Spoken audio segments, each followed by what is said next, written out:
السلام عليكم ورحمة الله. من الواضح جدا أن هناك مؤشرات ومسارات تؤكد عن اقتراب انفراج الأزمة السعودية الإماراتية، أو بمعنى أدق خطوات لخفض التصعيد وتبريد الأزمات والمشكلات التي نشأت بين الرياض وأبو ظبي. خطوات واضحة جدا جدا ممكن أن تفضي إلى مصالحة حقيقية في النهاية، ولكن هي مسارات الآن كلها تؤدي إلى أن الطرفين، الطرف السعودي والإماراتي، اتفقا على إنهاء هذه الخصومة والحرب التي كانت موجودة على أرض الواقع، خاصة على أرض اليمن وحرب الأوبك. على ما يبدو إن حضراتكم نحن سوف نشهد انفراجة كبيرة جدا في الملف السعودي الإماراتي الفترة القادمة. طيب، حتى الآن لم يعلن بشكل رسمي على الإطلاق من الرياض أو أبو ظبي أي تقارب، ولم يعلن بأي حال من الأحوال أي طريق رسمي إلى جلسات مفاوضات أو علاقات من خلال القيادة، من خلال الأمير محمد بن سلمان أو الشيخ محمد بن زايد. إنما أنا أقدر أقول لك الآن وعلى مسؤوليتي أن هناك مسارات وخطوات قطعت طويلة، تقريبا أكثر من شهر، قطعت في إطار خفض التصعيد وإنهاء الحملات الإعلامية، وأيضا تبريد الآن الأزمات والاحتقان اللي كان موجود بين الرياض وأبو ظبي. تقول لي منين جبت الكلام ده؟ أقول لك تعالى كده ناخد المؤشرات والمسارات دي.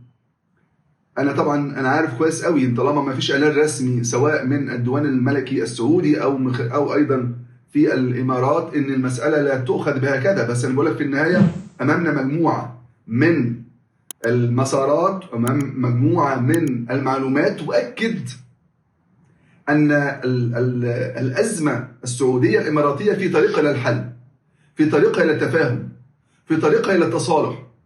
لسه ما حصلش ده ولا تم الإعلان عن ده بأي حال من الأحوال، إنما عايز أقول لك الخط الزمني لهذه المؤشرات. وهبدأ معاك تحديدا في منتصف شهر يونيو، شهر 6 2026، لما انعقد مجلس التعاون الخليجي وصدر بيان ودعوات رسمية بدأت بضرورة الوحدة وضرورة استعادة حرية الملاحة في هرمز وضرورة الأمن الخليجي أن يعود مرة أخرى لحمة واحدة، ولابد يكون هناك في أمن مشترك. وده حضراتكم كان بداية النداء إلى دول الخليج عامة للتصدي لما يحدث الآن من الضربات الإيرانية في المنطقة عموما، وإن كانت حتى إيران تقول أنها ضد المصالح الأمريكية، إنما هي طالت البنية التحتية، طالت مؤسسات اقتصادية كبيرة بترولية أو نفطية، طالت محطات مياه وأيضا ومحطات كهرباء. فبالتالي هنا كان انزعاج رغم الخليج كله كان موقفه رائع جدا جدا في عدم ان هو يعني الانجرار وراء امريكا واسرائيل الى دخول مواجهه مباشره مع ايران، الا طبعا الامارات اللي هي الوحيده اللي انجرت الى هذه الساحه وهذه المعركه ودخلتها مع اسرائيل وامريكا. ولكن حضراتكم الان انا باكد من خلال الخط الزمني ان الازمه السعوديه الاماراتيه في طريقها للحل، مش بقول في طريقها للمصالحه النهائيه، انما في طريقها على الاقل دلوقتي الفتره دي فتره تخفيض شديده، فتره تبريد، فتره واضحه جدا ان في اتفاق من الطرفين. المؤشر الاول قلت لك مجلس التعاون الخليجي، كان ده في نص شهر 6. خد بقى عندك بعد كده واضح ان كلا الطرفين السعودي والاماراتي اتفقا على ان في يعني شخصيتين قريبتين من الدوائر العليا للقرار في البلدين هم اللي يبداوا دائما وابدا زي ما بيقولوا البدايه تبقى عندهم، وبعد كده يتبعها مجموعه من المسارات. تحديدا في المملكه العربيه السعوديه تركي آل الشيخ، وفي الامارات تحديدا انور جرجاش وزير الخارجيه السابق. بدانا في تحديدا يوم الخميس 25 يونيو، يعني بعد على طول حوالي اسبوع من قرار مجلس التعاون الخليجي والدعوه إلى اللحمة والدعوة إلى الوحدة والدعوة إلى إسعاد حرية الملاحة في هرمز.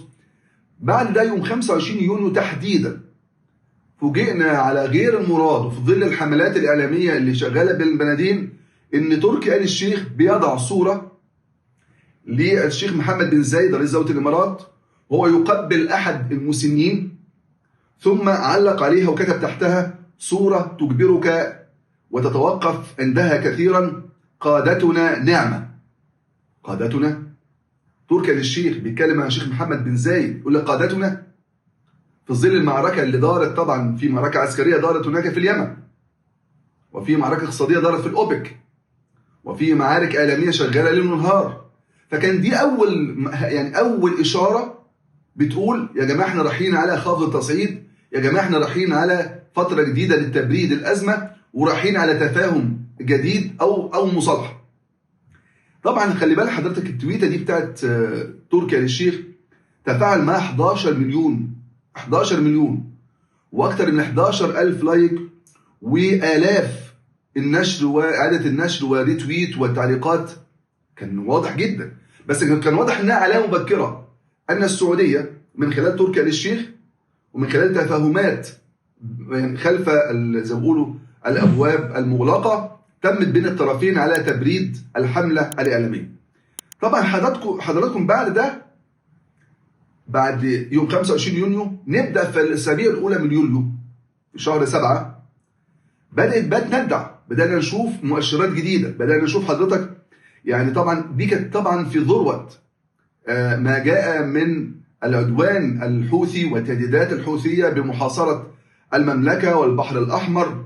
بعد ده مباشره لقينا حضراتكم تحديدا في منتصف يوليو، انا عايز اقول لك برضو ان في اول يوليو مجلس التعاون الخليجي مره اخرى دعا الى الوحده الخليجيه، ودعا ايضا الى ضروره ان يكون في تنسيق مواقف بين دول الخليج. اقدر اقول لك بقى في منتصف يوليو تحديدا في نص شهر 7 حصل لقاء او لقاءات خاصه غير معلنه حتى الان، انما حدثت بين الامير خالد بن سلمان وزير الدفاع السعودي والشيخ منصور بن زايد، ده نائب رئيس الدوله الاماراتي ونائب رئيس مجلس الوزراء. هذه اللقاءات كانت غير معلنه وغير معروفه. الكلام ده امتى حضراتكم؟ بعد نداء مجلس التعاون الخليجي اللي هو في نص يوليو الحالي. طب احنا عرفنا منين؟ عرفنا بهذا اللقاء الغير معلن منين؟ فجأة حضرتك تحديدا بدأت الامور تتضح قوي يوم 21 يوليو 2026 لما بدأت اشاره معلنه تماما ونقطه تحول. بدأت ازاي حضرتك؟ بدأها الاول تركي آل الشيخ زي ما قلت لك، نشر صوره الامير خالد بن سلمان وزير الدفاع السعودي وصوره الشيخ منصور بن زايد نائب رئيس الدوله ونائب رئيس مجلس الوزراء، وكتب تحتها برضه نفس التعليق اللي كان واضح جدا جدا ان بيتكلم برضه في هذا الاطار عن القيادات وعن العلاقه الحميمه بين السعوديه والامارات. بعدها بساعه نفس القصه خد منه الخيط مين؟ انور جرجاش في الامارات، وعاد نفس الصوره نشرها نفسها اللي نشرها تركي آل الشيخ بتاعت الامير خالد بن سلمان والشيخ منصور بن زايد، وقال لك طبعا كتب بيت شعر بقى: تأبى الرماح اذا اجتمعنا تكسرا واذا افترقنا تكسرت احادا. بدت خلاص. بعدها يا مؤمن بساعه بالظبط اذا بالسوشيال ميديا تشهد حضرتك على طول مباشره تويته تكاد تكون متفق عليها بالضبط في الصياغه وفي التنسيق شبه متطابقه.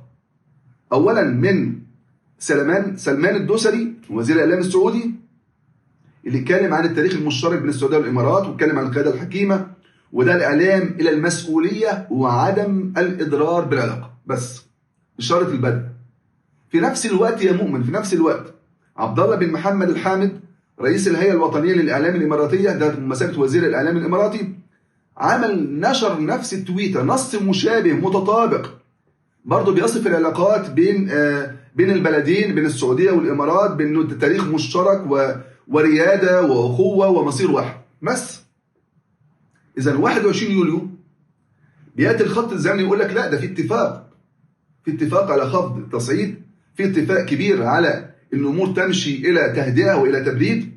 وطبعا تم نشر هنا في الاعلام الاماراتي والاعلام السعودي رسميا، وزير الاعلام الاماراتي ووزير الاعلام السعودي لما نشروا بقى الصورة بالتعليقات بالمنشورات الإعلامية كان واضح جدا جدا حضراتكم دي إشارات دبلوماسية ومسارات واضحة جدا لخفض التصعيد بين البلدين، لتبريد الأزمة بين البلدين. وتقريبا حضراتكم ده بالظبط اللي حصل أيام أزمة حصار قطر، لما المملكة العربية السعودية مرة أخرى حملت هي الريادة أن تعود للمصالحة مع قطر وفك الحصار، حدث نفس المسار الدبلوماسي وتعليقات إعلامية هنا وهناك أفضت إلى شكل من أشكال المصالحة النهائية وفك الحصار.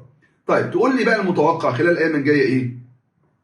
تقريبا هتبتدي نفس الرسائل الإيجابية هتستمر بنفس الصورة، وهيبقى في احتفاء أيضا في الصور بين الإعلام الإماراتي والإعلام السعودي بقيادة الدولتين. ده هيتم غالبا الفترة الجاية هنشوفه بيننا.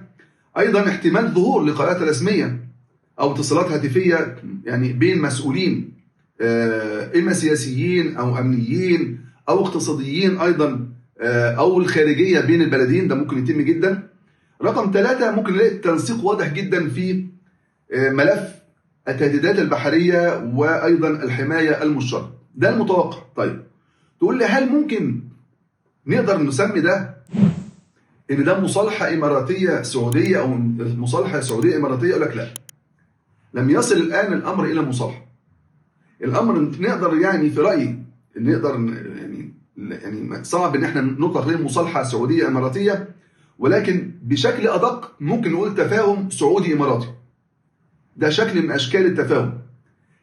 التفاهم على عدم تصعيد الحملة الإعلامية الآن، برضو على إدارة الخلافات بشكل أفضل، على يعني ضغط شوية التهديدات الإقليمية الآن المفروض يكون الكل يعني محترس لها. يعني أنا شايف إن هيبقى ده مدخل إلى السيناريو الأقرب الآن. ده السيناريو الأقرب، إن هو حالة وفاق باردة زي ما نقدر نسميها تنسيق الضرورة أمام طبعا العدوان الآن الإيراني، أمام مضيق هرمز، أمام ما فعله الحوثيين في المندب هذا الجنون، وأيضا إطلاق النار على سفينة تحمل نفط سعودي في البحر الأحمر. يعني احنا أمام مرحلة جنون في المنطقة، واضح إنها ده تنسيق الضرورة الذي أدى إلى الطرفين السعودي الإماراتي الذهاب إلى هذا الأمر. ده في تصوري ده السيناريو الأقرب. تقول لي هل ممكن يكون هناك مصالحة؟ ممكن جدا، بس المصالحة لو قلنا مصالحة في ملفات 3-4 ملفات معلقة، لابد لو قلنا مصالحة هيتم حلها. يعني مصالحة بالضرورة يتم حل ملف اليمن وكل المطاريد بتوع اليمن هناك، بتوع الجنوب اللي رايحين هناك في الإمارات الآن، وكل ما يحدث في الجنوب الآن من توترات أعتقد لابد أن يحل. في نفس الوقت الملف السوداني، أيضا الملف الليبي، في توترات إفريقية ما بين البلدين، أيضا في توترات اقتصادية في منظمة الأوبك. فأنا شايف الحقيقة إن المصالحة قد يكون وقتها بدري شوية، إنما الآن في تفاهمات، في تنسيق مشترك واضح، في اتفاق على تهدئة الأمور، تخفيض التصعيد الموجود، على كل شيء يسعد كل عربي وكل مصري وكل سعودي وكل إماراتي وكل خليجي، إن أي بلدين الآن يتم منهم تقارب وتصالح وأيضا درء النزاع. أعتقد إحنا في حالة ماسة إلى ذلك، بدل ما إسرائيل تستفرد بالمنطقة وإسرائيل تقود المنطقة وتصنع خريطة جديدة. وأعتقد البداية للأسف الشديد كانت من عند الإمارات، إنها اللي انساقت في ركاب أيضا في أهداف إسرائيل وأمريكا، وهي اللي خرجت عن مقتضى الحال الخليجي. فيمكن ده عودا حميدا، ربما كنا نشوف الفترة الجاية أفضل وأحسن علاقة متميزة بين الدول الخليج عموما. يعني أتمنى إن شاء الله بإذن الله نحن الفترة القادمة نشوف يعني درء لهذا النزاع الخليجي وعودة في العلاقات الحميمة بين كل الدول الخليجية والدول العربية من أجل صالح الشعوب العربية. السلام عليكم.